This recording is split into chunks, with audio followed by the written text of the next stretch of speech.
শোবিজে কাজ করতে গিয়ে কেউ সংসার হারাচ্ছেন, আবার অনেকেই নতুন জীবনের সন্ধান পাচ্ছেন।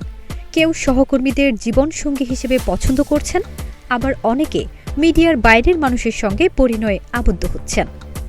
চলতি বছর দেশীয় বিনোদন মিডিয়ায় কয়েকজন তারকার নতুন জীবনে প্রবেশ করার বিষয়টি নিয়ে বেশ আলোচনাই ছিল।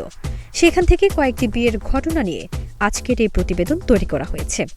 তাহসান খান চলতি বছরের একেবারে শুরুর দিকে আবারও বিয়ের ঘোষণা দিয়েছিলেন গায়ক ও নায়ক তাহসান খান। ৪ জানুয়ারি তিনি বিয়ে করেন আমেরিকা প্রবাসী মেকআপ আর্টিস্ট রোজা আহমেদকে।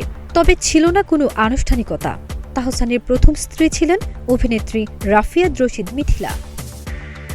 অমিতাভ রেজা ১৪ নভেম্বর তৃতীয়বার বিয়ে করেন নির্মাতা অমিতাভ রেজা চৌধুরী। নববধূর নাম মুশফিকা মাসুদ। পেশায় তিনি চিত্রনাট্যকার ও পরিচালক। এর আগে তিনি অভিনয়শিল্পী নৌরিন হাসান খান জেনি ও মিম রশিদের সঙ্গে বিবাহ বন্ধনে আবদ্ধ ছিলেন। মেহজাবিন চৌধুরী গত ১৪ ফেব্রুয়ারি এক যুগের প্রেমের অবসান ঘটিয়ে বিয়ে করেন তারকা অভিনেত্রী মেহজাবিন চৌধুরী। তার বরের নাম আদনান আল রাজীব। তিনিও মিডিয়াতেই কাজ করেন, নাটক, সিনেমা নির্মাণ করেন। শবনম ফারিয়া এই বছরই দ্বিতীয়বার বিয়ে করেন অভিনেত্রী শবনম ফারিয়া। পারিবারিক আয়োজনেই বিয়ে হয় এই অভিনেত্রীর। তার বরের নাম তানজিম তৈয়ব। তিনি পেশায় ব্যাংকার।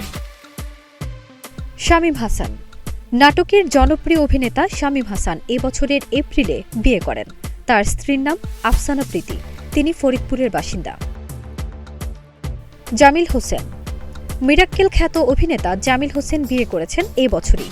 গত ৬ এপ্রিল এই শুভ কাজ সারেন তিনি। তার স্ত্রীর নাম মুনমুন আহমেদ। তিনিও অভিনয়ের সঙ্গে যুক্ত। ফারজানা নিকিতা, নাগরিক প্রতিদিন।